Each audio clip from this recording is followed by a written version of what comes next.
إِنَّا نَحْنُ نَزَّلْنَا الذِّكْرَ وَإِنَّا لَهُ لَحَافِظُونَ.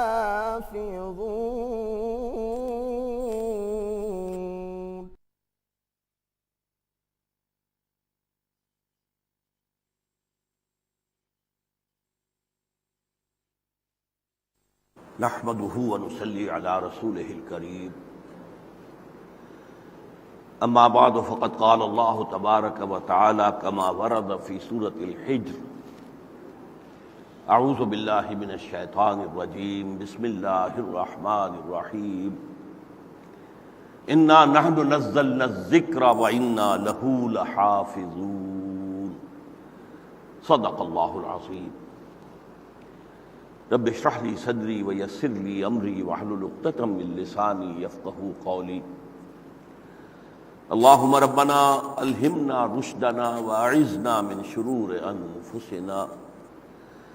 اللهم ارنا الحق حقا وارزقنا اتباعه وارنا الباطل باطلا وارزقنا اجتنابه. اللهم ارحمنا بالقرآن العظيم واجعله لنا اماما ونورا وهدى ورحمة. اللهم ذکرنا منه ما نسینا وعلمنا منه ما جہلنا وارزقنا تلاوته آناء اللیل وآناء النہار واجعله لنا حجة یا رب العالمین آمین. معزز حاضرین اور محترم خواتین، السلام علیکم ورحمۃ اللہ وبرکاتہ. آپ کے علم میں ہے کہ آج پورے ملک میں قرآن حکیم کی جو بے حرمتی ایک دفعہ نہیں بار بار اور تسلسل کے ساتھ ہوئی ہے امریکیوں کے ہاتھوں، ان کے اوپر احتجاج کا دن منایا جا رہا ہے. چنانچہ بڑی ریلیز کراچی میں بھی نکلے گی، اسلام آباد میں نکلے گی، لاہور میں 2 دن قبل ایک بہت بڑا جلسہ ہوا اور میں حیران ہوں کہ اس کی خبر اخبارات میں بہت ہی معمولی سی آئی. اتنا بڑا جلسہ لیکن نہ اس کی تصویر اور نہ ہی اس کے مقررین کی تصویر، کیونکہ چھوٹے چھوٹے جلسے جو ہیں ان کی تصویریں جو ہیں اور ان کی تقریروں کے جو ہے خبریں بڑی لمبی لگائی جاتی ہیں. بہرحال اب یہ کون سے تار ہیں جو پیچھے سے ہل رہے ہیں یہ اللہ ہی جانتا ہے. ساتھ ہی ایک واقعہ کچھ عرصے پہلے میرے ساتھ پیش آیا ہے. قرآن کی جو بے حرمتی ہو رہی ہے غیروں کے ہاتھوں، اس کے ساتھ ہی کچھ اپنوں کا بھی ظلم و ستم ہے، جن میں سے ایک ظلم و ستم کا ہدف میں بنا ہوں. میرے بارے میں یہ خبر اڑائی گئی ہے کہ میں قرآن مجید کی محفوظ ہونے کا قائل نہیں ہوں، بلکہ میرے نزدیک قرآن مجید کے اندر غلطیاں ہیں. میں پوری شدت کے ساتھ اس کی نفی کر چکا ہوں. ہمارا جو تازہ ندائے خلافت ہے اس کے سر وقت پر اس کی نفی شائع کی ہے، اخبارات کو دیے ہیں. بہرحال ان کو کچھ لوگ شائع کرتے ہیں، کچھ نہیں شائع کرتے، لیکن آج میں ان دونوں موضوعات کو اپنی گفتگو کے اندر جمع کر رہا ہوں. دیکھیے، سب سے پہلے اللہ تعالیٰ کا یہ فرمان ہے، ہم نے ہی اس الذکر کو نازل کیا. دی ریممبرنس، دی ریمائنڈنگ. قرآن کو ذکر کیوں کہا ہے؟ کہ جو بنیادی تعلیم ہے وہ فطرت انسانی میں موجود ہے، صرف یہ ہے کہ اس پر ذہول کے پردے طاری ہو گئے، بھول کے، ذہول کے، نسیان کے، یا ہمارے بدعمالیوں کی وجہ سے دل کے اوپر زنگ آ گیا ہے. جیسے لالٹین کے اوپر دھواں آ جائے تو اس کی روشنی اندر ہی بند ہو جاتی ہے، باہر نہیں نکل سکتی. تو روشنی تو ہے اندر، نور فطرت اللہ نے رکھا ہوا ہے، روحانی نور ہے موجود، لیکن یہ کہ پردے پڑ گئے ہیں. آسمانی کتابیں آتی ہیں ان پردوں کو اٹھانے کے لیے.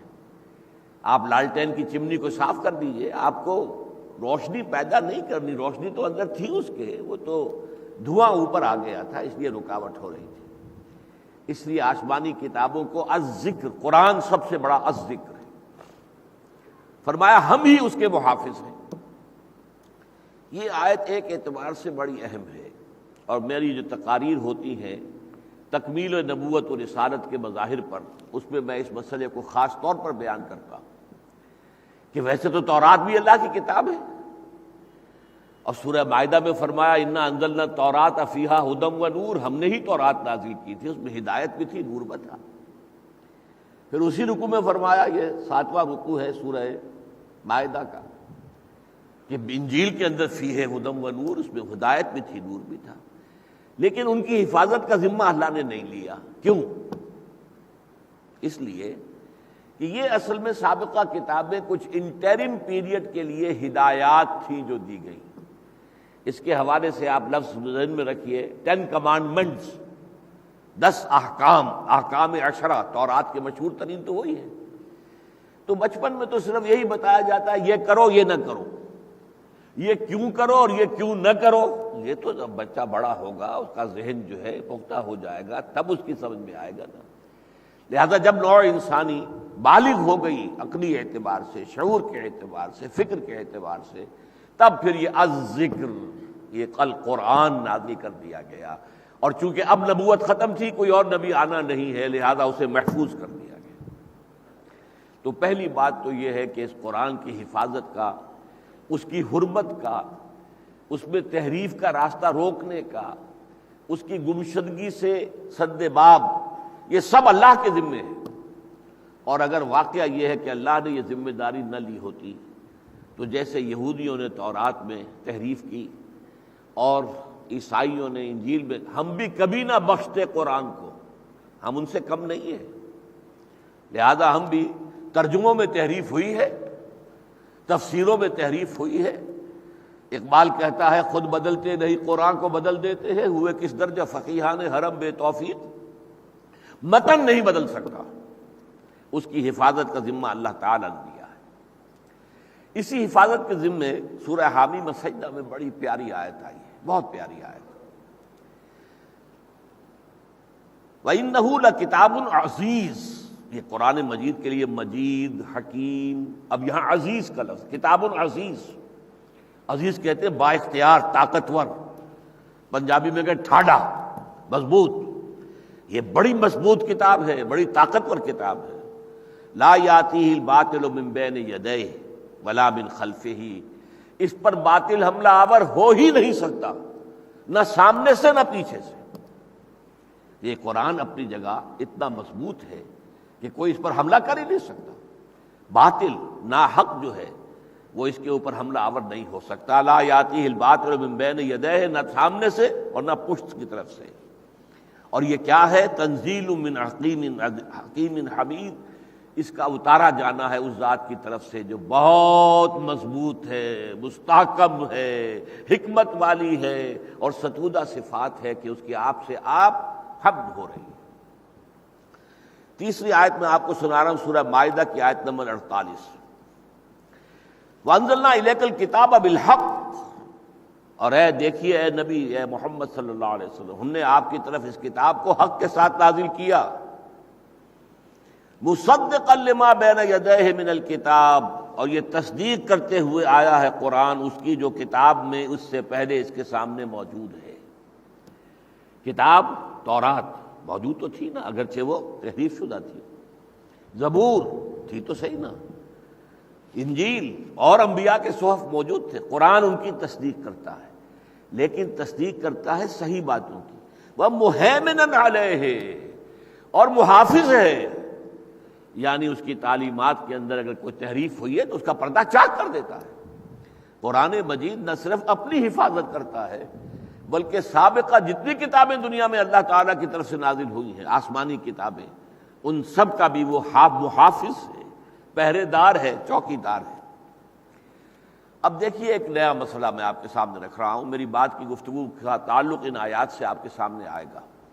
ایک جگہ فرمایا آخری پارے میں، بل هو قرآن مجید فی لوح محفوظ، یہ تو قرآن ہے بڑا بزرگ، مجد اور شان والا، اور یہ لوح محفوظ میں ہے۔ لوح کہتے ہیں تختی کو، تختی لکڑی کی بھی ہو سکتی ہے، پتھر کی بھی ہوتی تھی، ہم تختیاں لکھا کرتے تھے، سلیٹ ہوتی تھی وہ پتھر کی ہوتی تھی، تو یہ لوح ہے۔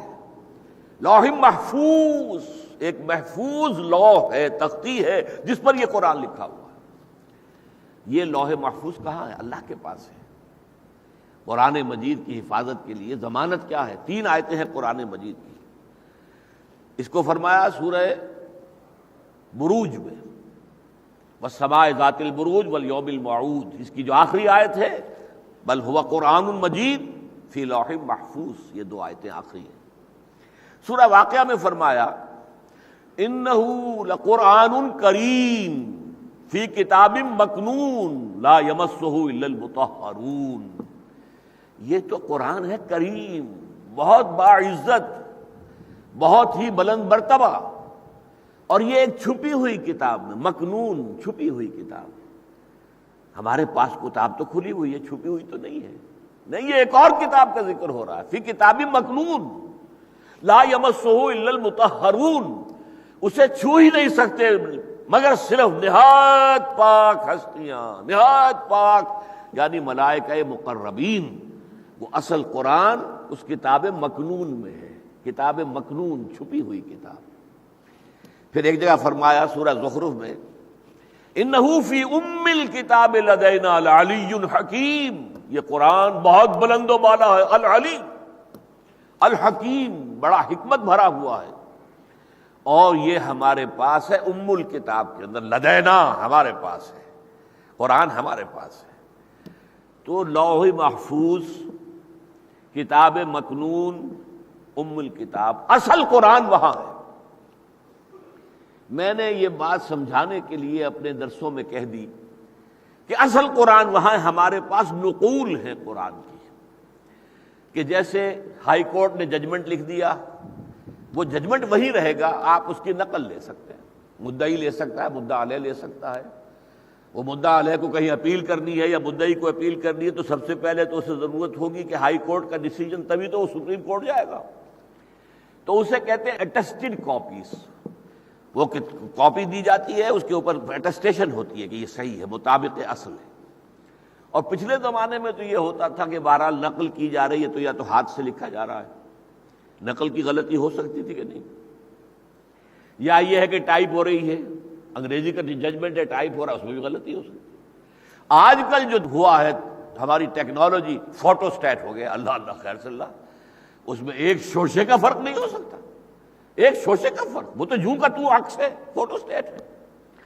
تو یوں سمجھیے، میں نے چونکہ یہ کہہ دیا کہ اصل میں تو قرآن وہ ہے لوح محفوظ میں، کتاب مکنون میں، ام الکتاب میں، یہ اس کی مصدقہ نقول ہیں، اٹیسٹڈ کاپیز جو ہمارے پاس ہیں۔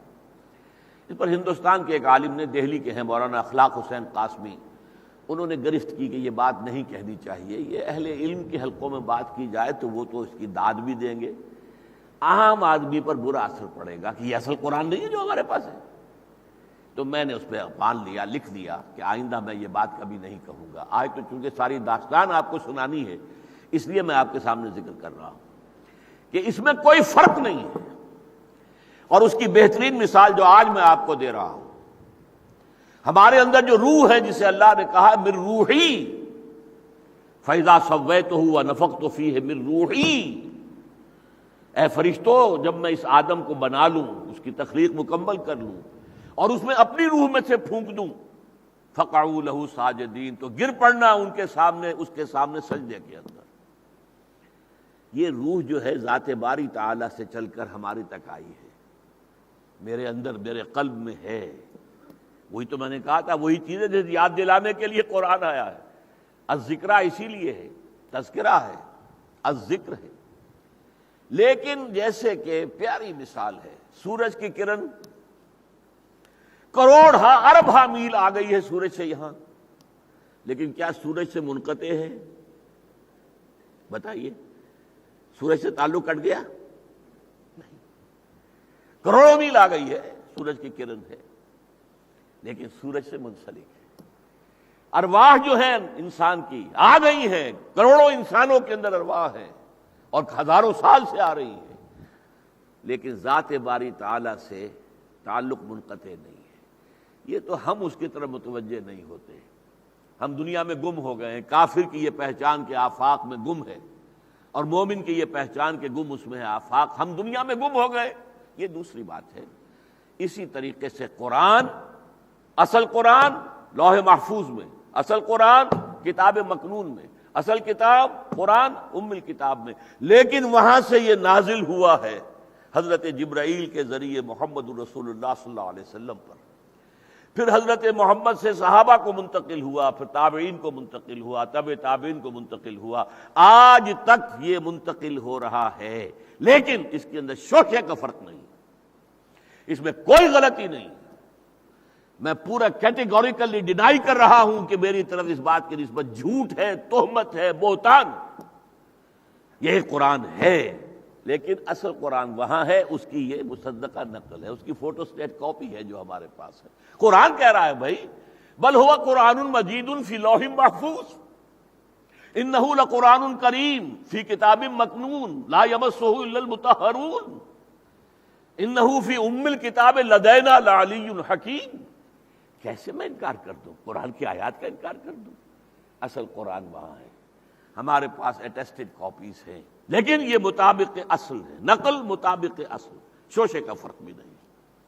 اب آگے چلیے، وہاں سے قرآن نازل ہوا اور دو واسطوں سے انسانوں تک پہنچا۔ وہاں سے لوح محفوظ سے، کتاب مکنون سے، ام الکتاب سے لیا کس نے؟ حضرت جبرائیل علیہ الصلوۃ والسلام۔ حضرت جبرائیل سے سنا کس نے؟ محمد الرسول اللہ صلی اللہ علیہ وسلم۔ یہ قرآن لکھا ہوا نازل نہیں ہوا ہے، جان لیجئے اچھی طرح۔ سورہ نساء میں تو کہا گیا ہے کہ اے نبی، یہ اہل کتاب آپ سے مطالبہ کر رہے ہیں کہ لکھا ہوا کتاب قرآن اتارو ہمارے اوپر، جیسے کہ تورات جو ہے لکھی ہوئی تختیوں کے اوپر، پتھر کی تختیوں کے اوپر جو ہے ہمیں موسیٰ کو دی گئی تھی، ہمیں بھی اتارو۔ لیکن نہیں، یہ آیا ہے حضرت جبرائیل کی زبان سے محمد الرسول اللہ کے کانوں تک، لیکن وہ کان دل کا کان ہے، یہ کان نہیں۔ پھر محمد الرسول اللہ کی زبان مبارک سے صحابہ کے کانوں تک، یہ سماعت کے ذریعے سے منتقل ہوا ہے، اور اس میں دو واسطے ہیں۔ اب ان دونوں واسطوں کی جو ہے قرآن مجید میں مدح کی گئی ہے۔ آپ کو معلوم ہے سورہ تکویر، فلا اقسم بالخنس الجوار الکنس واللیل اذا عسعس والصبح اذا تنفس انہ لقول رسول کریم ذی قوت عند ذی العرش مکین مطاع ثم امین۔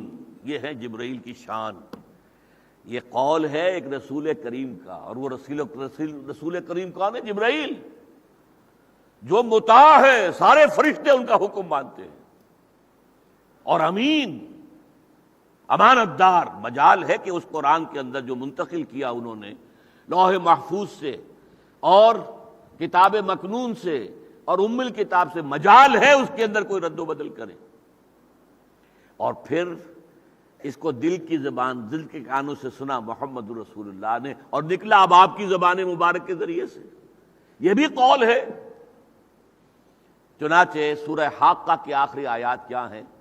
فلا اقسم بما تبصرون وما لا تبصرون انہ لقول رسول کریم وما هو بقول شاعر قلیلا ما تؤمنون ولا بقول کاہن قلیلا ما تذکرون۔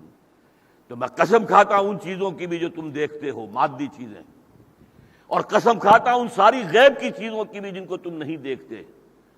یہ ایک رسول کریم محمد عربی صلی اللہ علیہ وسلم کی زبان سے نکلا ہوا ہے۔ قول جبرائیل، قول محمد صلی اللہ علیہ وسلم، اور محمد کون ہے؟ صلی اللہ علیہ وسلم، یہ کوئی شاعر نہیں ہے۔ ولا بقول شاعر قلیلا ما تؤمنون، تم کم ہی مانتے ہو۔ ولا بقول کاہن، اور یہ کوئی کاہن نہیں ہے۔ اس اعتبار سے وہ جو پہلی کڑی تھی جبرائیل، ان کی بھی شان بیان ہو گئی، اور دوسری کڑی محمد الرسول اللہ، اس کی شان بھی بیان ہو گئی۔ حضور سے سنا اور لوگوں نے یاد کیا، سینکڑوں حفاظ سینوں کے اندر محفوظ ہو گیا۔ اب دیکھیے، جب رسول تبلیغ کر رہے ہیں تو اس کا ذکر ہے سورہ جن میں۔ عالم الغیب، اللہ تعالیٰ جو ہے تمام غیب کا جاننے والا ہے، فلا یظہر علی غیبہ احدا، اور وہ اپنے غیب کو ظاہر نہیں کرتا کسی پر بھی، کسی پر بھی۔ لیکن جتنا کیٹیگوریکل یہ ہے اس میں استثناء آ رہی ہے، الا من ارتضی من رسول، سوائے ان کے جو رسولوں میں سے اسے پسند ہو جائیں۔ ان کو تو غیب پر اطلاع دیتا ہے، غیب کی اطلاع نہ ہو تو رسول کیا ہوا؟ وہ تو عام آدمی ہے۔ حضور کو تو شب معراج میں جنت دکھا دی، دوزخ دکھا دی۔ ایک دفعہ نماز استسقاء پڑھتے ہوئے جنت سامنے آ گئی، دوزخ سامنے آ گئی، فرشتہ آپ کے سامنے آ رہا ہے۔ اصل ملکی شکل میں بھی آپ نے دیکھا، انسانی شکل میں تو بے تحاشا مرتبہ دیکھا۔ لہذا غیب اللہ ظاہر کرتا ہے، کل کا کل غیب نہیں، کل غیب تو اسی کے پاس ہے۔ عالم الغیب فلا یظہر علی غیبہ احدا، کسی کو بھی مطلع نہیں کرتا غیب پر، الا من ارتضی من رسول، سوائے ان رسولوں کے جنہیں وہ پسند کر لے۔ اب اس کے بعد کیا کرتا ہے؟ فإنہ یسلک من بین یدیہ ومن خلفہ رصدا، تو جب رسول تبلیغ کرتے ہیں تو ان کے آگے آگے بھی ہمارے فرشتے چل رہے ہوتے ہیں پہرے دار، اور ان کے پیچھے بھی فرشتے چل رہے ہوتے ہیں، لِيَعْلَمَ أَنْ قَدْ أَبْلَغُوا رِسَالَاتِ رَبِّهِمْ، تاکہ یہ بات واضح ہو جائے کہ واقعتاً رسولوں نے اپنے رب کے پیغامات صحیح صحیح پہنچا دیے۔ تو گویا کہ تبلیغ کے وقت بھی قرآن کی حفاظت ہو رہی ہے۔ کہیں ایسا نہ ہو جیسا کہ ایک روایت میں آتا ہے، اگرچہ اس پر بہت سا کلام ہے، کہ حضور قرآن پڑھ رہے تھے تو شیطان نے اس میں آواز ملا کر کچھ اور بھی شامل کر دیا، لیکن وہ روایت اتنی پختہ نہیں ہے، اور سورہ حج میں جو یہ ذکر آیا ہے اس کا مفہوم کچھ اور ہے۔ لیکن یہ کہ ایسا ہو سکتا تھا، لیکن فرشتوں کی فوج ہے آگے اور فرشتوں کی فوج ہے پیچھے، تو نہ کوئی آگے سے جو ہے شیطان جن جو ہے وہ اس میں کوئی گھپلا ڈال سکتا ہے، نہ پیچھے سے۔ لا یاتیہ الباطل من بین ایدیہ یدیہ ولا من خلفہ، نہ سامنے سے باطل حملہ آور ہو سکتا ہے، نہ سامنے سے نہ پیچھے سے، تو تاکہ صحیح صحیح وہی پیغام جو اللہ نے بھیجا ہے پہنچ جائے۔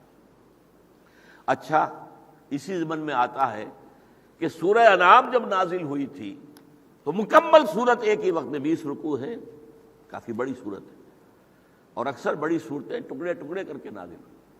سورہ انعام پوری نازل ہوئی ہے ایک ہی وقت میں، اور حضرت جبرائیل جب سورہ انعام کو لے کر اترے ہیں تو 70,000 فرشتے اس جلوس میں شامل تھے، 70,000 فرشتے۔ تو یسلک من بین یدیہ ومن خلفہ، من بین یدیہ ومن خلفہ رصدا لیعلم ان قد ابلغوا رسالات ربہم۔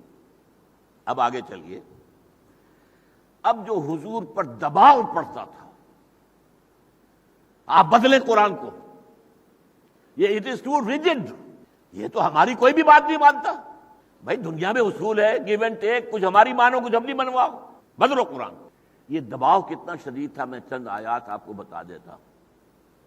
سورہ یونس میں آیا ہے کہ یہ لوگ الذین لا یرجون لقاءنا، وہ کہتے ہیں ائت بقرآن غیر ھذا او بدلہ، اے محمد اس قرآن کے سوا کوئی قرآن پیش کرو یا اس کے اندر ترمیم کرو۔ ہماری جتنی مذمت تم کر دیتے ہو، ہمارے معبودوں کی جیسے نفی کر دیتے ہو، اٹس انبیئریبل، ہم برداشت نہیں کر سکتے، تو یا تو قرآن کوئی اور لاؤ تو ہم مان لیں گے، یا اس قرآن میں ترمیم کرو، تبدیلی کرو۔ ائت بقرآن غیر ھذا او بدلہ، تبدیل کرو اسے۔ قل ما یکون لی ان ابدلہ من تلقاء نفسی، کہہ دو اے محمد صلی اللہ علیہ وسلم میرے لیے ممکن نہیں ہے کہ میں اپنے جی سے اپنی مرضی سے اس کے اندر کوئی تبدیلی کر دوں۔ ان اتبع الا ما یوحی الی، میں تو خود پابند ہوں اس کا جو مجھ پر وحی کیا جا رہا ہے، میں بدلوں گا کیسے؟ میں تو پابند ہوں اس کا۔ مجھے تو اللہ نے اگر کبھی محبت بھری ڈانٹ پلائی ہے وہ بھی قرآن میں نے پہنچا دی تمہیں۔ عبس وتولی جاءہ الاعمی وما یدریک لعلہ یزکیٰ او یذکر فتنفعہ الذکریٰ اما من استغنی فانت لہ تصدی وما علیک الا یزکیٰ واما من جاءک یسعی وہو یخشی فانت عنہ تلہی۔ ڈانٹ پل گئی، محبت بڑی شفقت کے ساتھ، جیسے کوئی بجائے شفیق باپ جو ہے اپنے بچے کو کسی بات پر سرزنش کرتا ہے، حضور نے وہ بھی لا کے رکھ دی قرآن مجید کے اندر، ورنہ کوئی عام انسان ہوتا چھپا لیتا۔ یہ میرے معتقدین جو ہے کیا کہیں گے کہ اللہ جو ہے حضور سے ایسے بھی خطاب کرتا۔ یہ بھی فرمایا یا ایھا النبی لم تحرم ما احل اللہ لک تبتغی مرضات ازواجک، اے نبی کیوں حرام ٹھہرا رہے ہیں اپنے اوپر وہ شے جو اللہ نے حلال ٹھہرائی ہے، اپنی بیویوں کی رضا جوئی کے لیے؟ اب یہ لمبا واقعہ ہے، سورہ تحریم کی پہلی آیت میں نے آپ کو سنائی ہے، تو یہ ساری باتیں رکھ دی ہیں۔ بلغ ما انزل الیک من ربک وان لم تفعل فما بلغت رسالتہ، یا ایھا الرسول بلغ ما انزل الیک من ربک، اے رسول پہنچا دو جو کچھ بھی نازل ہوا ہے آپ پر آپ کے رب کی طرف سے، اور اگر اس میں کوئی کمی کی تو رسالت کا حق ادا نہیں ہوگا۔ تو ائت بقرآن غیر ھذا او بدلہ، جواب کیا ہوا؟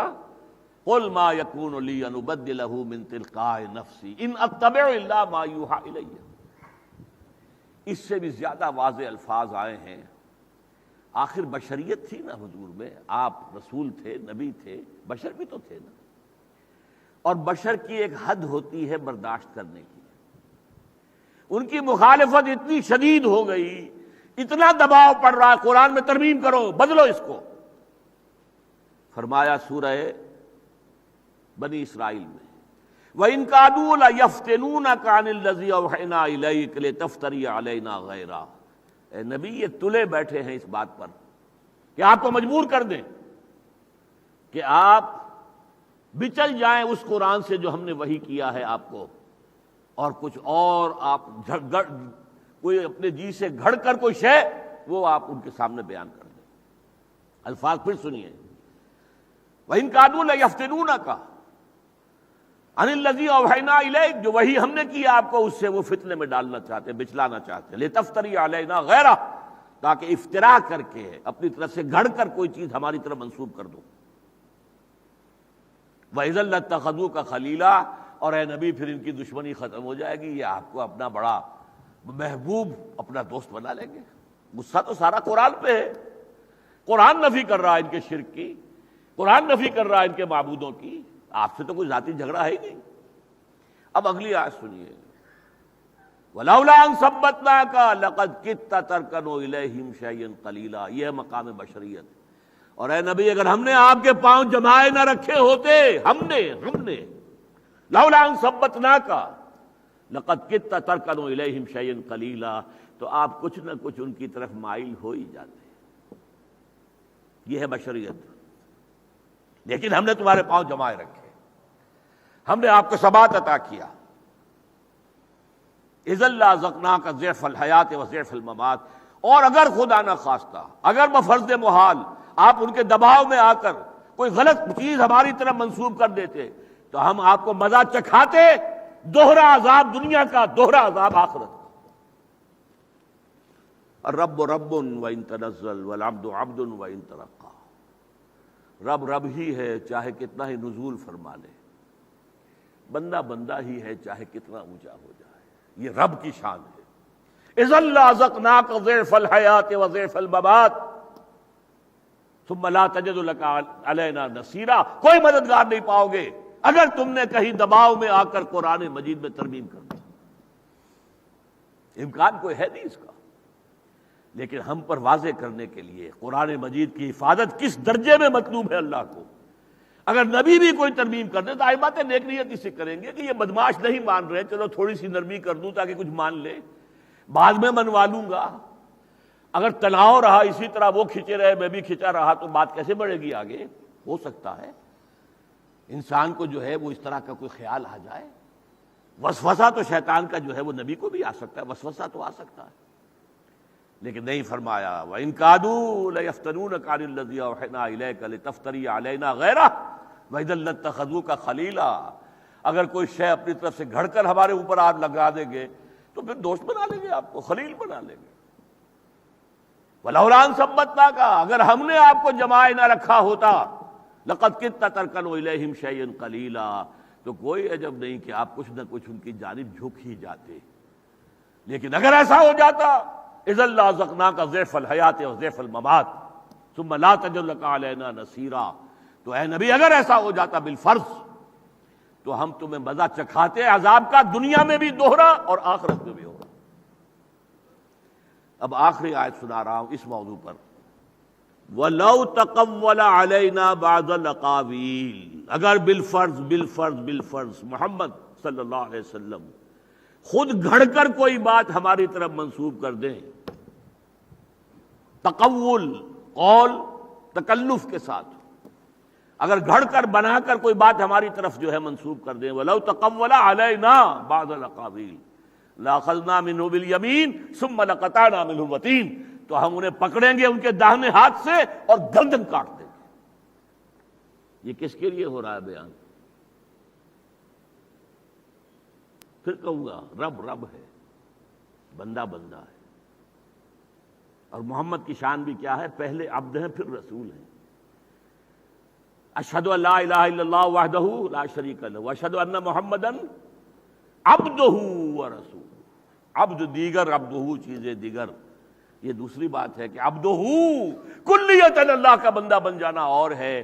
بندے تو ہم بھی ہیں، اپنی حرص و ہوا کے بندے ہیں، اپنے مفادات کے بندے ہیں، دولت کے پجاری ہیں، کچھ اللہ کا کہنا بھی مان لیتے ہیں، تھوڑی سی جزوی بندگی اللہ کی بھی، یہ بندگی نہیں ہے۔ عبدہ، عبد دیگر، عبدہ چیزیں دیگر، ما سراپا انتظار منتظر۔ ہم تو ہر وقت امیدی میں رہتے ہیں کہ کبھی اللہ کی طرف سے معرفت کی کوئی کرن ہمارے لیے بھی جگمگا اٹھے، کوئی اللہ کا پرتو ہم پر بھی پڑ جائے۔ اور وہ تھے کہ جن کا انتظار ہو رہا تھا شب معراج میں کہ آنے والے ہیں، آج آنے والے محمد صلی اللہ علیہ وسلم، ان کے استقبال کی تیاریاں ہو رہی تھی۔ ہم منتظر ہیں، وہ منتظر۔ اب عربی کا یہ اصول دیکھیے، زیر ہے منتظر تو انتظار کرنے والا، اور زبر آ گیا منتظر تو جس کا انتظار کیا جا رہا ہو۔ اہل تشیع کے نزدیک امام مہدی جو ہے وہ امام منتظر ہیں، جن کا انتظار کیا جا رہا ہے۔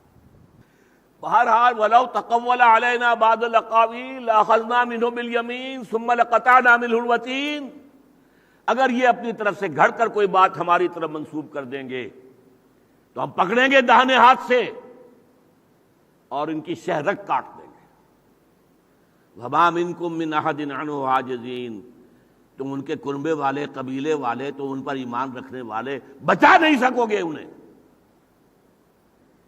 فَمَا مِنْكُمْ مِنْ أَحَدٍ عَنْهُ حَاجِزِينَ، جو آڑے آ جائے، جو بچا لے، کوئی نہیں۔ تو میں نے اب تک کیا عرض کیا ہے؟ قرآن کی حفاظت کا ذمہ اللہ نے لیا، ورنہ ہم نے تحریف کر دی ہوتی ہے۔ ترجموں میں تحریف ہوئی، تفسیروں میں ہوئی۔ پھر یہ کہ کتاب عزیز ہے، اتنی مضبوط ہے، اس پر باطل نہ سامنے سے حملہ آور ہو سکتا ہے نہ پیچھے سے۔ پھر یہ کہ یاد نازل کی گئی حق کے ساتھ، جو سامنے موجود تھی کتابیں تورات انجیل ان کی تصدیق کرتے ہوئے، اور ان کی حفاظت چوکی دار، ان کی غلطیاں واضح کرنے والی کہ یہ اس میں تحریفیں ہوئی۔ پھر جیسا کہ میں نے عرض کیا، اصل قرآن کہاں ہے؟ فی لوح محفوظ، فی کتاب مکنون، فی ام الکتاب لدینا لعلی حکیم، وہاں سے آئی ہے۔ لیکن جیسے روح کا تعلق منقطع نہیں ہے ذات رب سے، اگرچہ میرے دل میں آ گئی ہے، جیسے سورج کی کرن سورج سے منقطع نہیں ہے اگرچہ یہاں زمین تک پہنچ گئی ہے، ایسے اس قرآن کا تعلق وہیں سے ہے، وہیں سے آ رہا ہے۔ یہ تنزیل دو مرحلوں میں ہوئی۔ قول و رسول کریم دو کے لیے آیا۔ پہلا رسول کریم جبرائیل، انہ لقول رسول کریم ذی قوت عند ذی العرش مکین مطاع ثم امین، ان کے قول کے ذریعے سے محمد تک منتقل ہوا صلی اللہ علیہ وسلم، اور محمد کے قول کے ذریعے سے صحابہ تک منتقل ہوا۔ اور اس کے بعد یہ کہ اس تبلیغ کے ذریعے جب یہ قرآن پھیلا رہے تھے حضور، تو فرشتے سامنے بھی پیچھے بھی پہرے دار موجود تھے کہ کہیں کوئی شیاطین جن جو ہے اس کے اندر کوئی گھپلا پیدا نہ کر دے۔ اور حضور کے اوپر کتنا دباؤ تھا، کتنا دباؤ تھا، کتنا دباؤ تھا، ان تین آیتوں سے واضح ہو گیا۔ ائت بقرآن غیر ھذا ابدل قل ما یکون لی ان ابدلہ من تلقاء نفسی، اور فرمایا وَإِن كَادُوا لَيَفْتِنُونَكَ عَنِ الَّذِي أَوْحَيْنَا إِلَيْكَ لِتَفْتَرِيَ عَلَيْنَا غَيْرَهُ وَإِذًا لَاتَّخَذُوكَ خَلِيلًا، لیکن لولا ان ثبتناک لقد کدت ترکن الیہم شیئا قلیلا، اگر ہم نے آپ کو جمائے نہ رکھا ہوتا، پائے مبارک میں ثبات پیدا نہ کر دیا ہوتا، تو شاید ہو سکتا ہے کہ آپ کچھ ان کی طرف جھک ہی جاتے، اور اگر ایسا ہو جاتا تو پھر ہم آپ کو عذاب دیتے، دنیا میں بھی دوہرا اور آخرت میں بھی دوہرا، لیکن ایسا ہونے کا امکان نہیں۔ اب میں آپ سے عرض کر رہا ہوں، اس قرآن کو ڈسکریڈٹ کرنے کی کوشش صدیوں سے ہو رہی ہے۔ ظاہر بات ہے دشمن اسلام جو ہیں وہ ڈسکریڈٹ کرنا چاہتے ہیں اسلام کو، اس کے لیے دو کو ڈسکریڈٹ کرنا لازم ہے، محمد کو صلی اللہ علیہ وسلم اور اس قرآن کو۔ حضور کی ذات مبارکہ اور قرآن مجید مل کر بنتے بینہ۔ لم یکن الذین کفروا من اہل الکتاب والمشرکین منفکین حتی تأتیہم البینہ۔ بینہ کیا ہے؟ رسول من اللہ یتلو صحفا مطہرۃ فیہا کتب قیمہ، رسول جو اللہ کی طرف سے بھیجے گئے اور جو تلاوت کر رہے ہیں بڑے پاکیزہ صحیفے جن میں اللہ تعالیٰ کے احکام ہے واضح۔ یہ جو دونوں ملتے ہیں تو بینہ بنتی ہے، واضح دلیل اللہ کی آخری حجت نوع انسانی پر۔ لہذا اسلام کو بگاڑنا ہے تو حضور کی شخصیت کو داغدار کر دیجئے۔ اجی یہ مرگی کا دورہ پڑتا تھا، یہ خامخواہ لوگوں نے کہا وہی آتی تھی، یہ کہا ہے، مغرب کے فلسفیوں نے کہا ہے، سائنسدانوں نے کہا ہے۔ اجی یہ ہیلوسینیشنز تھی۔ ہیلوسینیشن ہوتی کیا؟ کان بجنے لگے آپ کے، کوئی آواز نہیں ہے، کان کہہ رہا ہے کہ ہے آواز، ہے ہی نہیں، میرے کان بج رہے ہیں۔ یا ہیلوسینیشن ہوتی ہے آنکھ کچھ چیز دیکھ رہی ہے ہی نہیں کوئی چیز۔ یہ ہیلوسینیشنز تھی محمد کی صلی اللہ علیہ وسلم۔ معاذ اللہ معاذ اللہ معاذ اللہ معاذ اللہ۔ پھر حضور کی سیرت کو داغدار کیا، ارے انہوں نے اتنی شادیاں کی، 11 شادیاں کی، یہ تو معاذ اللہ ثم معاذ اللہ نقل کفر نہ باشد۔ رنگیلا رسول نام کی کتاب لکھ دی تھی نا راجپال نے، جس پر کہ غازی علم الدین نے اسے مارا ہے خنجروں کے ساتھ اور ختم کیا۔ اسی پر رشدی نے کتاب لکھ دی، بدبخت نے۔ اسی موضوع پر تسلیمہ نسرین نے لکھ دی، یہی گند اچھالا ہے ایچ جی ویلز نے۔ یہ سارا کچھ دنیا میں کیا ہو رہا ہے؟ آپ محمد کو داغدار کر دیں صلی اللہ علیہ وسلم، خود بخود ختم ہو جائے گا۔ مصطفیٰ برسا خیش را کے دی ہماوست، اے مسلمان اپنے آپ کو مصطفیٰ کے قدموں تک پہنچا دو صلی اللہ علیہ وسلم، اس لیے کہ دین تو نام ہی محمد کا ہے۔ دی ہماوست، اگر بے او نہ رسیدی تمام بولا بیست، اگر ان تک نہ پہنچو تو موحد بن جاؤ، بڑے اچھے آدمی بن جاؤ، بڑی چیریٹی کے ادارے قائم کر دو، بڑے فاؤنڈیشن قائم کر دو، کینسر کا ہسپتال بنا دو، فلاں کر دو فلاں کر دو۔ زیرو ہے، اگر محمد کے قدموں میں نہیں ہو تو کوئی عمل آپ کا جو ہے اللہ کے ہاں مقبول نہیں۔ دوسرے قرآن کو ڈسکریڈٹ کرنا۔ اب میں آپ کو یاد دلاتا ہوں، کچھ لوگوں کے علم میں ہوگا، جب فرسٹ ورلڈ وار ہو رہی تھی 1914 سے جو شروع ہوئی تھی 1918 تک، لارڈ جارج تھا اس وقت وزیر اعظم انگلستان کا، اس نے ہاؤس آف کامنز کے اندر قرآن کا نسخہ لہرایا اور کہا جب تک یہ کتاب دنیا میں ہے دنیا میں امن نہیں ہو سکتا، یہ خونی کتاب ہے، یہ جہاد اور قتال کی بات کرتی ہے۔ یہی آج پورا مغرب کہہ رہا ہے، بش کہہ رہا ہے، بش کے نیو کونز کہہ رہے ہیں، زائنسٹ کہہ رہے ہیں، چاہے وہ یہودی زائنسٹ ہیں یا کرسچین زائنسٹ۔ اب یہ لفظ آپ نے پہلی دفعہ سنے ہوں گے، کرسچین زائنسٹ، جو یہودی زائنسٹ سے بڑھ کر اسرائیل کے اس وقت جو ہیں سپورٹرز ہیں امریکہ کے اندر۔ تو یہ سارا کام کیا ہو رہا ہے؟ قرآن یہ تو فتنہ اور فساد پیدا کرنے والی کتاب ہے۔ امریکیوں نے نصاب کی کتابوں سے جہاد اور قتال کی آیتیں نکلوا دی، سعودی عرب میں نکلوا دی، ہمارے ہاں نکل رہی ہیں۔ یہ آغا خان فاؤنڈیشن کیا کرنے آیا ہے؟ یہ ساری چیزیں جو ہے جو ہمارے کسی طریقے سے اللہ کے فضل و کرم سے بچوں کی پڑھنے والی کتابیں، نصاب کی کتابیں ان میں آ گیا، اب وہ نکالا جا رہا ہے۔ سعودی عرب میں خطبوں میں جو وہاں کے امام ہیں انہیں روک دیا گیا ہے، نہ جہاد اور قتال کی کوئی آیت بیان کرو اور نہ یہود اور نصارہ کے اوپر جو تنقید قرآن میں آئی ہے اسے بیان کرو۔ اس درجے طوفان ہے، دری طوفان موج افزا، موج افزا طوفان، دری دریائے بے پایاں، دری طوفان موج افزا۔ اس طریقے سے آ رہا تھا۔ پھر پچھلے دنوں شاید بہت سے حضرات نے نوٹ کیا، کلکتہ ہائی کورٹ نے ورڈکٹ دے دیا تھا کہ اس قرآن کے اوپر بین لگنا چاہیے، یہ تو خونی کتاب ہے، یہ جہاد قتال، اس کے نزدیک تو روحانیت کا سب سے اونچا مقام ہے اللہ کی راہ میں جنگ کرنا۔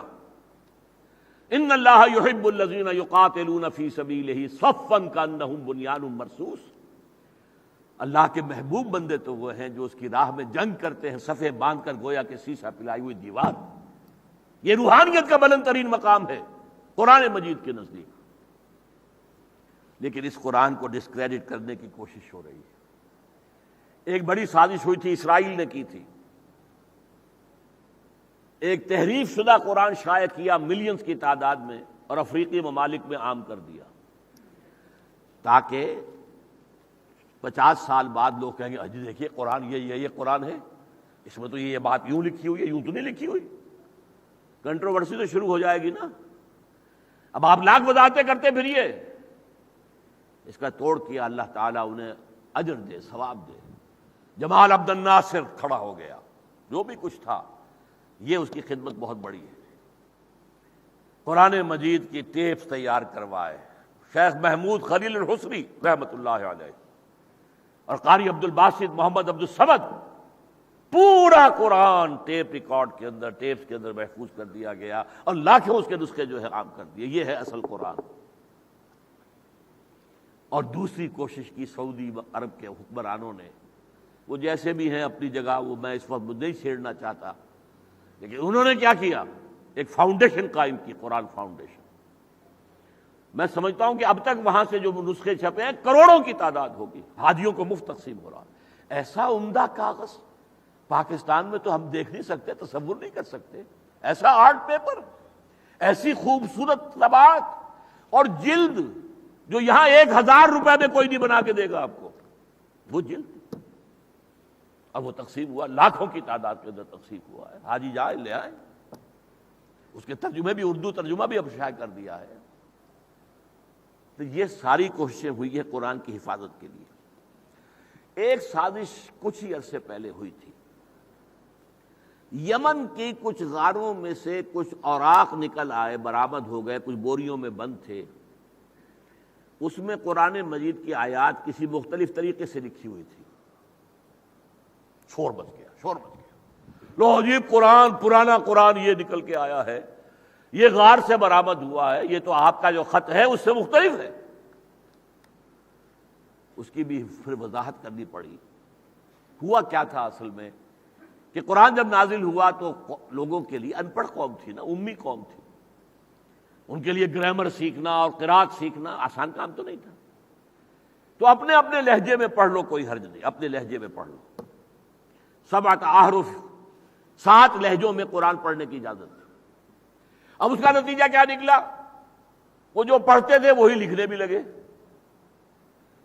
یہ فتنہ جب اٹھ رہا تھا حضرت عثمان رضی اللہ تعالیٰ عنہ کے عہد میں، تو اللہ نے انہیں توفیق دی، سارے نسخے جمع کر لیے، پھر ایک نسخہ اوتھینٹک تیار کیا گیا، رسم الخط، اسے کہتے ہیں رسم عثمانی، رسم کہتے ہیں رسم الخط، رسم الخط، ایک ہے رومن ABC، ایک ہے الف با تا رسم الخط۔ تو ایک رسم الخط کے اوپر پوری امت کو مجتمع کر دیا، اس کی مصدقہ کاپیاں بھیج دی مختلف علاقوں میں۔ آج بھی آپ جائیے استنبول کے بہت بڑے عجائب گھر میں، جہاں نوادرات اور تبرکات جمع ہیں، وہاں پر آپ کو وہ قرآن مل جائے گا۔ اور تاشقند میں وہ قرآن بھی محفوظ تھا۔ اب میں نہیں کہہ سکتا کیا حال ہے، کہ جس پر خون کے دھبے پڑے ہوئے تھے جب حضرت عثمان کو شہید کیا گیا ہے، اور ان کی اہلیہ نے، حضرت نائلہ نے اپنے ہاتھ سے وار روکنا چاہا ہے تو ان کی انگلیاں کٹی ہیں، اور اس کا خون جو ہے، کیونکہ اس وقت حضرت عثمان تو اطمینان سے بیٹھے ہوئے قرآن کی تلاوت کر رہے تھے، انہیں پرواہ نہیں تھی، کر دو قتل مجھے، بھئی میرے اگر کوئی خطائیں ہیں بھی تو تم اپنے لے جاؤ، میں تو کسی کا خون جو ہے نہیں بہاؤں گا۔ بہرحال وہ قرآن بھی محفوظ رہا ہے۔ یہ جو آخری پہلا پارہ ہے، اس کی جو آخری آیات ہے، فَسَيَكْفِيكَهُمُ اللَّهُ، تو اللہ کافی ہوگا اے نبی آپ کے لیے ان تمام دشمنوں کے مقابلے میں، وہاں پر خون کے دھبے لگے ہوئے۔ تو یہ ہے وہ معجزہ کہ جو صادر ہوا کہ اب رسم الخط بھی ایک ہے، پوری دنیا میں ایک ہی رسم الخط کے اندر قرآن لکھا جا رہا ہے، حالانکہ قرآن لکھا ہوا نازل نہیں ہوا، یہ نوٹ کر لیجیے۔ کتابت تو انسانوں نے کی ہے نا، لکھنے میں انسانوں سے کوئی فرق ہو رہا تھا، حضرت عثمان نے ایک متن کے اوپر پوری امت کو جمع کر دیا۔ ہمارے جمعے کے خطبوں میں کہتے ہیں جامع و آیات القرآن، یہ بہت مغالطہ ہے، آیات قرآنیہ تو جمع ہو چکی حضور کے زمانے میں اور کتابی شکل دی جا چکی حضرت ابوبکر کے عہد میں، حضرت عثمان کے زمانے میں جامع الامت علی رسم واحد، ایک ہی رسم الخط کے اوپر جسے رسم عثمانی کہتے ہیں، پوری امت کو آپ نے جمع کر دیا۔ بہرحال اب جو ہو رہا ہے معاملہ وہ اس اعتبار سے بڑا یونیک ہے۔ سوچئے آپ، بھائی فرض کیجئے کسی شخص نے بے حرمتی کر دی تھی قرآن کی، نیوز ویک نے کیوں چھاپا؟ کیا اسے پتہ نہیں تھا کہ مسلمانوں کے جذبات مجروح ہوں گے؟ کیوں چھاپا؟ یہ اس لیے چھاپا ہے کہ دلاورس دزدے کہ بکف چراغ دارد، چور کتنا طاقتور ہے اور کتنا خود اعتمادی ہے، دلاوری ہے اس میں کہ وہ ہاتھ میں چراغ لے کر آیا چوری کرنے کے لیے۔ لوگ دیکھ لیں گے کون ہے، پہچان لیں گے، لیکن اسے ڈر ہی نہیں۔ آج امریکہ کو کوئی ڈر نہیں، کرو جو مرضی ہے۔ اور وہاں کا آدمی عام طور پر سمجھ لیجئے، امریکی قوم عام طور پر سادہ لوح قوم ہے، سادہ لوح ہے۔ میں 1979 سے لے کر 2001 تک کم سے کم 40 مرتبہ گیا ہوں امریکہ، اور 3 ہفتے 4 ہفتے مہینہ بھر وہاں ٹھہرا ہوں۔ میں نے اس قوم کو اچھی طرح دیکھا، سادہ لوگ، ان کو زیادہ معلومات دنیا کی ہے ہی نہیں، بس کام کام کام، 5 ہفتے 5 دن کام، 2 دن عیش، پیے جاؤ شراب، یہ کرو وہ کرو، وہاں چلے جاؤ پکنک کرو، بس عیش۔ لیکن یہ میڈیا، الیکٹرانک میڈیا نے ان کے دماغوں کے اندر زہر بھر دیا، انہوں نے سارا ڈسکریڈٹ کیا ہے قرآن کو بھی اور محمد رسول اللہ کو بھی صلی اللہ علیہ وسلم۔ یہ قرآن خونی کتاب ہے، جب تک یہ قرآن دنیا میں ہے امن قائم نہیں ہو سکتا۔ لائٹ جارج کی بات آج گونج رہی ہے پوری دنیا کے اندر، لہذا ان کے سپاہی بڑے جو ہیں وہ سادہ لوگ دشمنی کے اندر شیر ہو گئے، اور وہ قرآن کے ساتھ وہ کچھ کر رہے ہیں جس کا ہم تصور نہیں کر سکتے۔ میں زبان سے نہیں کہنا چاہتا کہ فلش میں بہایا جا رہا قرآن مجید، ہوا ہے، لیکن یہ کیوں ہوا ہے اور کیوں اس کو، ابھی جو رپورٹ کل آئی ہے ایف بی آئی کی کہ یہ کوئی ایک واقعہ نہیں ہے، ایسے بے شمار واقعات ہوئے، کیوں بیان کر رہے ہیں، چھپاتے کیوں نہیں ہیں؟ اور کیجئے، اس لیے وہ ٹیسٹ کر رہے ہیں ذرا مسلمانوں میں کوئی غیرت باقی ہے یا نہیں۔ عبد القادر روہیلا نے جیسے ٹیسٹ کیا تھا، اس وقت کا جو مغل بادشاہ تھا اس کو قتل کیا، اس کے آنکھیں نکالی شاہ تیموری کی آنکھیں نوکے خنجر سے، اور پھر اس کے محل میں چلا گیا، وہاں اس کی بیویاں باندیاں، اور وہاں جا کر ایسے ہو گیا، اپنی تلوار بھی اتار دی، خنجر بھی اتار کے رکھ دیا، ڈھال بھی اندر رکھ دی، لیٹ گیا جیسے کہ سو رہا ہے۔ ٹیسٹ کر رہا تھا کہ یہ شہزادیاں، یہ بیگمات، ان میں کوئی ہے کوئی رمق غیرت کی کہ کوئی میرا خنجر اٹھا کر ہی گھونپنے کی کوشش تو کرے؟ کسی نے نہیں کہا۔ تو اس نے کہا کہ غیرت نام تھا جس کا گئی تیمور کے گھر سے۔ روہیلا کس قدر ظالم جفاجو کینہ پرور تھا، نکالی شاہ تیموری کی آنکھیں نوکے خنجر سے، یہ پہلا شعر ہے اس نظم کا۔ اور آخری شعر کیا ہے کہ اس نے کہا کہ غیرت نام تھا جس کا گئی تیمور کے گھر سے۔ اب غیرت نہیں، حمیت نہیں، وہ ہمارا جائزہ لے رہے ہیں۔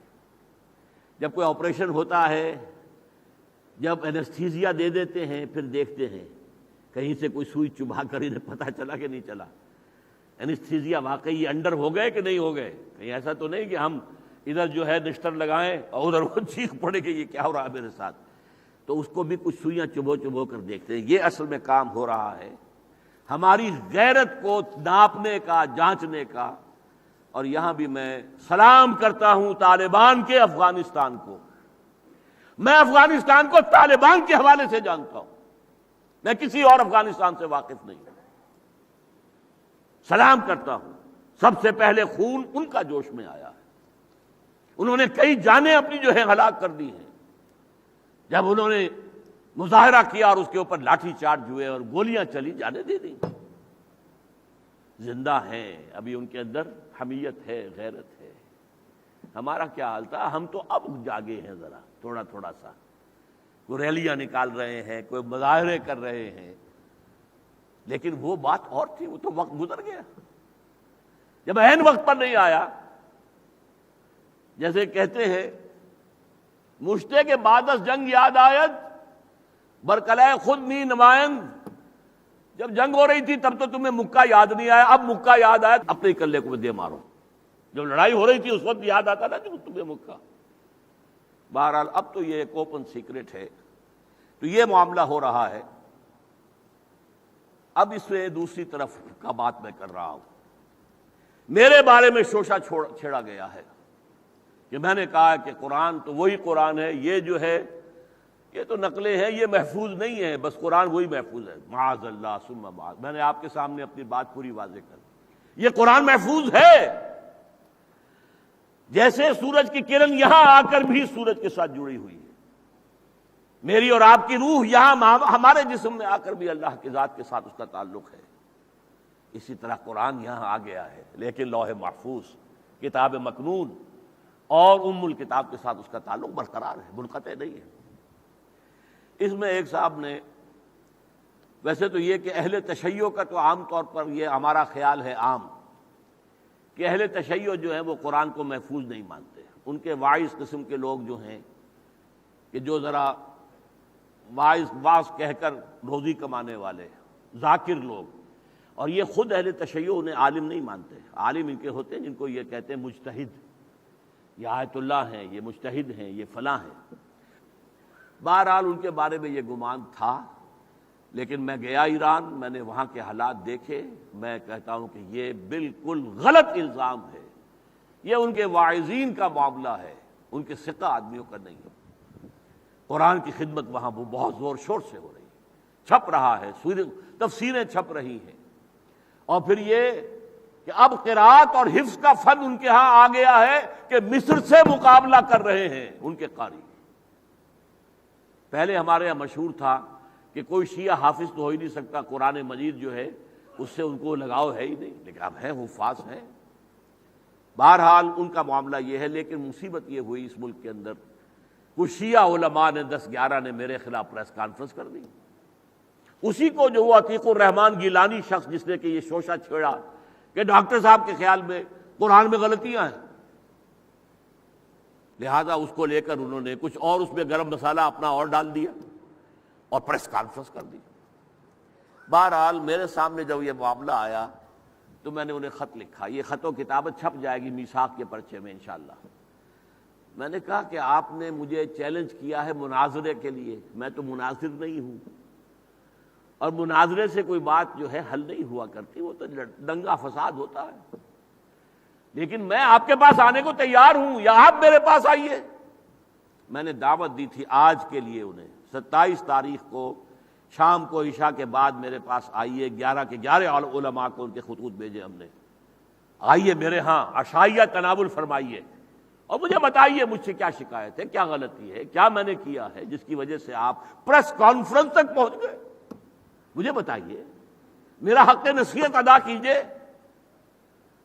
افسوس صد افسوس کے جواب آ گیا کہ نہیں، ہم نہیں آئیں گے، بس مناظرہ کر لو، آ کر مناظرہ کرو چینل کے اوپر، یہ جو کیو ٹی وی تمہارا جو ہے درس قرآن نشر کرتا ہے اسی پر آؤ، ہم سے مناظرہ کرو۔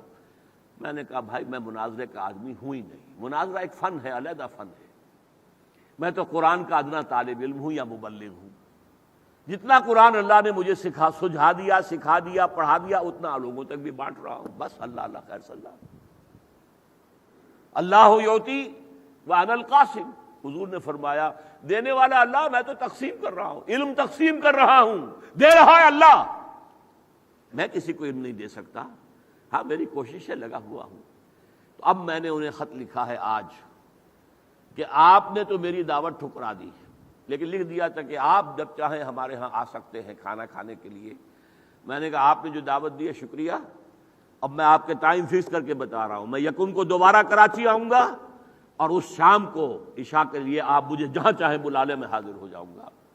افہام و تفہیم چاہتا ہوں میں۔ یہ رینڈ کارپوریشن نے جو لکھا ہے اس کے اوپر عمل نہ کریں ہم۔ رینڈ کارپوریشن نے کہا ہے کہ مسلمان 4 طرح کے ہیں۔ ایک فنڈامنٹلسٹ ہیں جو اسلام کو ایک نظام سمجھتے ہیں، وہ تو ہمارے دشمن نمبر 1 ہیں، ہم نے ختم کر کے رہنا ہے۔ ایک ٹریڈیشنلسٹ علماء ہیں، قال اللہ و قال رسول کے جاننے والے ہیں۔ یہ فی نفس ہی تو خطرناک نہیں ہے، لیکن اگر فنڈامنٹلسٹ کے ساتھ مل جائے تو بہت خطرناک ہے۔ انہیں علیحدہ رکھو ایک دوسرے سے۔ تیسرے ماڈرنسٹ ہیں جو اسلام کی ایسی تعبیریں کر رہے ہیں جو ہمارے خیالات کے مطابق ہیں، تو یہ کہتے ہیں ان کو ذرا اٹھاؤ، ان کو الیکٹرانک میڈیا کے اوپر ایکسپوژر دو، یہ ہے ہمارے اصل آدمی، بڑے کام کے آدمی ہیں۔ اور چوتھے ہیں جو خود ہی سیکولر ہیں، پورے کے پورے مذہب سے کوئی سروکار ہی نہیں، تو وہ تو ہمارے ہیں ہی ہیں۔ یہ 4 طرح کے آدمی ہیں۔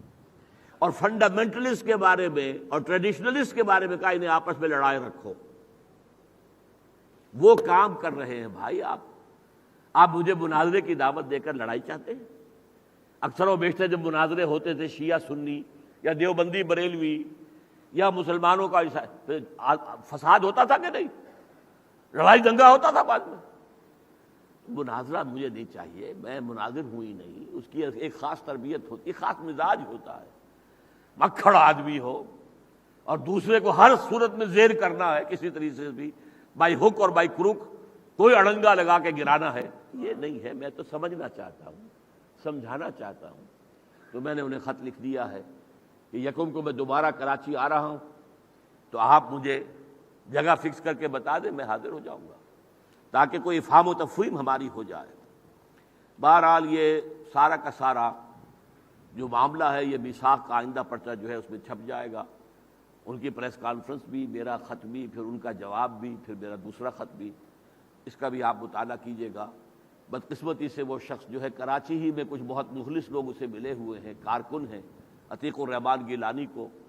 اس نے پہلے دعویٰ کیا تھا مہدی ہونے کا، مہدی موعود ہونے کا، اس پر بعض مقامات پر اس کی پٹائی ہوئی، تو اس نے کہا نہیں میں نے وہ اس مہدی کا میں نے دعویٰ نہیں کیا، بلکہ اس اصل مہدی سے آنے سے پہلے اور چھوٹے چھوٹے مہدی آئیں گے، ان میں سے ایک میں بھی ہوں۔ یہ وہ صاحب ہے، دماغ پھرا ہوا ہے، اور فتنہ پیدا کرنا۔ اسی طریقے سے وہ نکال کے لایا کہیں سے کہ حضرت مولانا سید انور شاہ کاشمیری نے لکھ دیا کہ قرآن میں تحریف ہوئی ہے۔ میں خدا کے بندے، کسی سے کسی وقت کوئی خطا ہو بھی گئی تو اس کو اچھال کر تم کیا لے رہے ہو؟ تم مسلمانوں کا اعتماد ختم کر رہے ہو علماء سے۔ جیسے مکھی ہوتی ہے وہ گندگی پر بیٹھتی ہے۔ یہ سارے کام میرے پاس آیا تھا وہ شخص، میں نے کہا تھا تم یہ کیا کام کر رہے ہو، مت کرو یہ کام۔ اسی پر غصے ہو کر، وہ تو چاہتا تھا میری کوئی تائید بڑی تحسین ہو جائے، وہ غصے ہو کر جو ہے آ کر یہ حملہ میرے اوپر کیا ہے۔ بہرحال اللہ تعالیٰ اس سے حساب لے گا۔ اقول قولی ھذا واستغفر اللہ لی ولکم ولسائر المسلمین والمسلمات۔